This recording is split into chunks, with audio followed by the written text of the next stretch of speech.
বন্ধুরা, সবুজের রান্নাঘরে আজকে সুন্দর একটি ভিডিও নিয়ে আমি উপস্থিত হয়েছি। তো আজকের বানিয়েছিলাম ভীষণ সুন্দর স্বাদের একটা কেক, খুব স্পঞ্জি এবং খুব টেস্টি। এই কেকটা কিন্তু অবশ্যই যদি বাচ্চাদের বানিয়ে খাওয়ান, বাচ্চারা কিন্তু ভীষণ আনন্দ করে খাবে।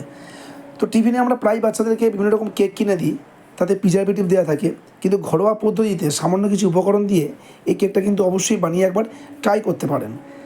খুব বেশি কিছু লাগবে না।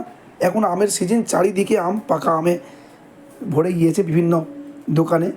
ফলের দোকান থেকে একটা আম, 1 কাপ সুজি আর 1 কাপ ময়দা দিয়ে এত সুন্দর একটা কেক যদি বানিয়ে না খান, ভাবতেই পারবেন না যে কী সুস্বাদু ছিল এটা। তো চলুন ভিডিওটা দেখে নেওয়া যাক যে কী করে এটা বানিয়েছিলাম আমি। তো বন্ধুরা, একটা আম নিয়ে এসেছিলাম, হিমসাগর আম একটা নিয়ে এসেছিলাম।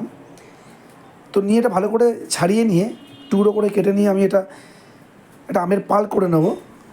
মিক্সারে খুব ভালো করে এটা পেস্ট করে নিয়েছি, নিয়ে আলাদা জায়গায় রেখে দিয়েছি। নিয়ে নিয়েছি একটা বাটি, তার মধ্যে দিয়ে দিয়েছি একটা ডিমটাকে খুব ভালো করে একটা ফাটিয়ে নিতে হবে। খুব ভালো করে ফাটিয়ে নেওয়ার পরে দিয়ে দিয়েছি 1 বাটি চিনি, ছোটো বাটির 1 বাটি চিনি।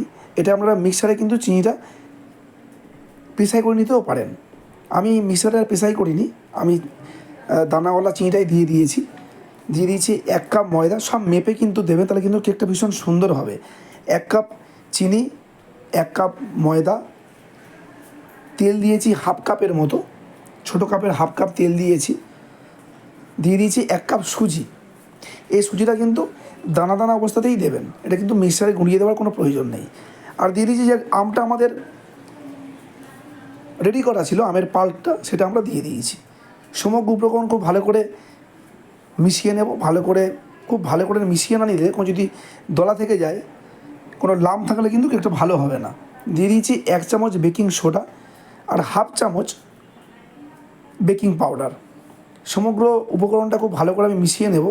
একটু ভালো করে মিশিয়ে নিয়ে 1/2 ঘন্টা মতো একটু রেস্টে রেখে দেবো।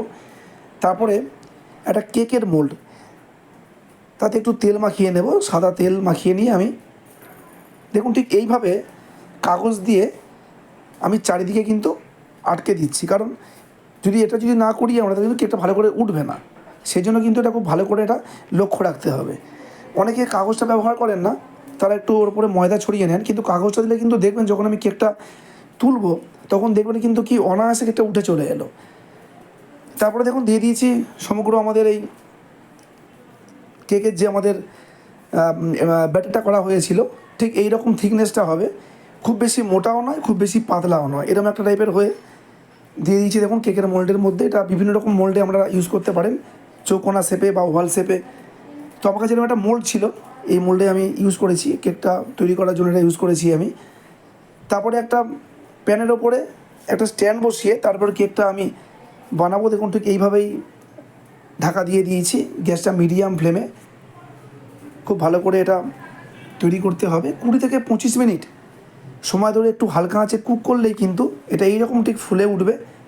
এবং দেখতে দেখুন কি অসাধারণ সুন্দর লাগছে, খেতে কিন্তু আরও ভালো হয়েছিল। দেখুন কেক কিন্তু রেডি হয়ে গেছে আমাদের। আধা ঘন্টার মধ্যে কিন্তু কেকটা বানাতে পারবেন, এবং স্বাস্থ্যসম্মত, পুষ্টিকর এবং ঘরোয়া সমগ্র ভালো উপকরণ দিয়ে কিন্তু তৈরি করা। দেখুন কি অসাধারণ সুন্দর দেখতে লাগছে। বন্ধুরা, অবশ্যই বাড়িতে বানাবেন এবং আমাকে জানাবেন কমেন্ট করে যে কেমন লাগলো। দেখুন ঠিক এইভাবে আমি বানিয়েছিলাম, কি অত্যন্ত সুন্দর দেখুন দেখতে লাগছে। এইভাবেই কিন্তু কেকটা বানিয়ে নেবেন আপনারা। তো হয়ে গেল আমাদের আম এবং সুজি দিয়ে কেক। খুব সামান্য উপকরণ দিয়ে কিন্তু এই কেকটা আমরা বানাতে পেরেছি। দেখুন তো এইভাবে বন্ধুরা বানাবেন এবং কমেন্ট করে আমাকে জানাবেন যে আপনাদের কেমন লাগলো। এবার এটা ছুরি দিয়ে কেটে আপনাদেরকে দেখিয়ে দেব যে এটা কতটা সফট হয়েছে আর কতটা সুন্দর হয়েছে। দেখুন ঠিক এইভাবে কাটছি আমি, কেটে এটা আমি পরিবেশন করব। কেকটা কিন্তু পুরোপুরি ঠান্ডা করার পরে তারপরে কিন্তু মোল্ড থেকে বার করবেন। গরম অবস্থায় কিন্তু মোল্ড থেকে বার করলে কেকটা কিন্তু ভেঙে যাবে আর কেকটা কিন্তু এত সুন্দর উঠবে না। তাই যখন কেকটা রেডি হয়ে যাবে, কেকটা যখন আপনি মোল্ড থেকে যখন বার করবেন সম্পূর্ণ ঠান্ডা হয়ে যাওয়ার পরে, দেখুন বন্ধুরা কি সুন্দর কেকটা হয়েছে। এটা অত্যন্ত সফট, এত স্পঞ্জি হয়েছিল এবং এত সুস্বাদু হয়েছিল। ওপরে একটু কাজু কিশমিশ ছড়িয়ে দিয়েছি আমি গার্নিশিংয়ের জন্য। এটা আপনারা টুটি ফুটিও দিতে পারেন, টুটি ফুটি ইউজ করতে পারেন। তো টুটি ফুটি আমার হাতের সামনে ছিল না, ঘরে কাজু কিশমিশ ছিল, কাজু কিশমিশ দিয়ে দিয়েছি। ভীষণ সুন্দর স্বাদের এই রেসিপিটা অবশ্যই ট্রাই করুন। সবুজের রান্না করা চ্যানেলটা সাবস্ক্রাইব করুন, ফলো করুন, লাইক করুন, কমেন্ট করুন, শেয়ার করুন, আর আমাকে উৎসাহ করুন আরও নতুন নতুন ভিডিও দিতে। ভালো থাকবেন, সুস্থ থাকবেন।